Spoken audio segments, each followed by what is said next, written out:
екселенции, поштувани представници на владата, на собранието, навистина е задоволство и благодарам на поканата и навистина во едно вака одбрано друштво да поразговараме за иднината на Македонија.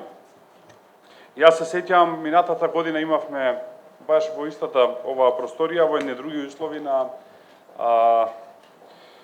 тогаш пандемија, една слична дебата, исто така беше на 19 мај, значи помина точно една година. Пред да дојдам тука, читав што сум кажал минатата година. Мислам дека да го кажам истото годинава нема да има голема разлика и нема да се забележи дека поминала една година, така што ќе го скокнам тој дел. Се сведе на ова што сите го зборуваме, дека државата треба да почне преговори, дека тоа го заслужува, дека Бугарија блокира, дека треба да се одржи прва меѓувладина конференција и така натака и така натака. Но тој дел ќе го скокнам затоа што малце почнуваме сите ние кои што сме силно проевропски ориентирани, кои што ја поддржуваме интеграцијата на Македонија во Европската унија, да заличуваме на еден претходен период кога исто така долго се зборуваше дека Македонија треба да добие кандидатски статус, па долго се зборуваше дека Македонија треба да добие препорака за почеток на преговори и сега од 2009 долго се зборува дека Македонија треба да ги почнеме, не ги почнува преговорите.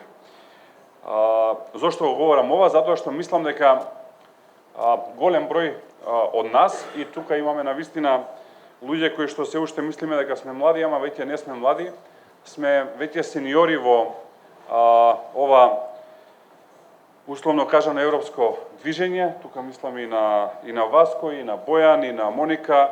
Гледам најмалце 4 наши амбасадори во различни метрополи кои што беа и кои што одлично ја представуваа Македонија. Тука е професорката Никола, да го поздравам, доајен на европското движење и бројни други тука. Мислам дека почнуваме да губиме кредибилитет во јавноста, затоа што пред нашите гласачи на секој избори одиме со истата теза, а за жал тоа не се реализира.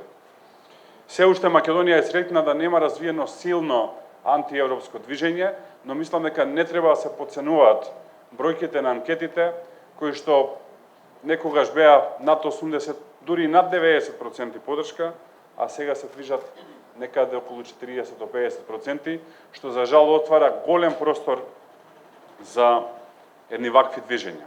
Во таа насока, и за да е корисна дебатата, сакам да отворам една тема која што некако се избегнува во државата, а која што мислам дека не треба да ја сваќаме несериозно или да мислиме дека не се однесува на нас. Јас на истата ја посветив и мојата последна колумна во неделникот Фокус, која што излезе предвадена.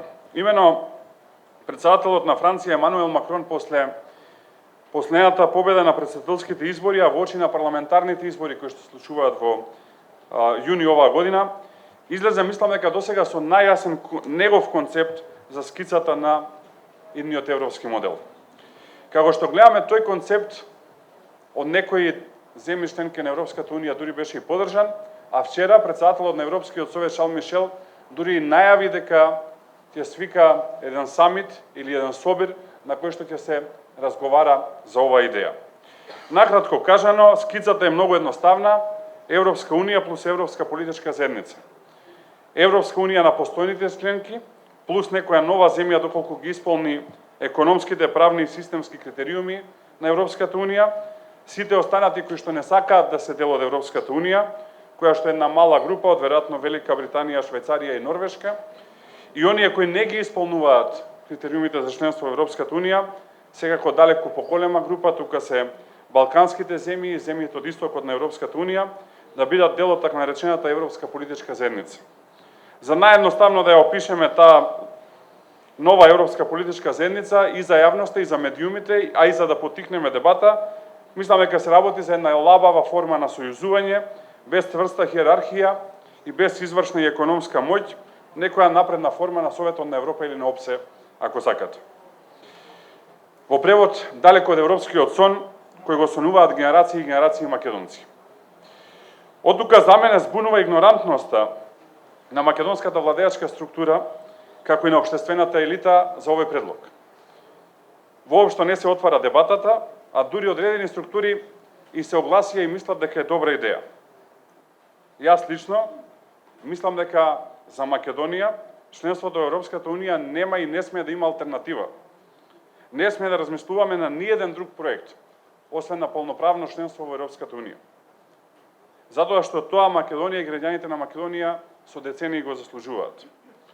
Во исто време, мора да се работи силно на борба со организиран криминал и корупција, во воспоставување на функционален систем на владење на правото и силни реформи како и економско покренување на Македонија, кои што ќе водат кон успешни разговори за членство во Европската Унија.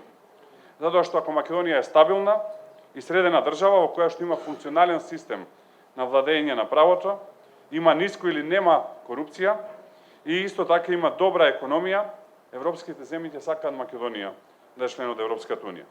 Во спротивно, ќе се размислува за други проекти надвор од Европската Унија. Она што исто така сакам да го кажам е тоа што мислам дека има врз Бугарија сериозен притисок за тоа Македонија да почне преговори со Европската Унија и за тоа сакам да се заблагодарам. Особено тоа го гледам од земјите чии што и амбасадори се денес тука.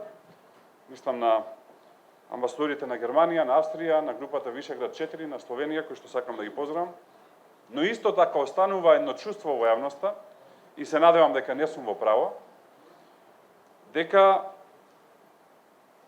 постои и нешто друго што не го гледаме и кое што или не е толку силен притисок, или се работи за можеби некој скептицизам.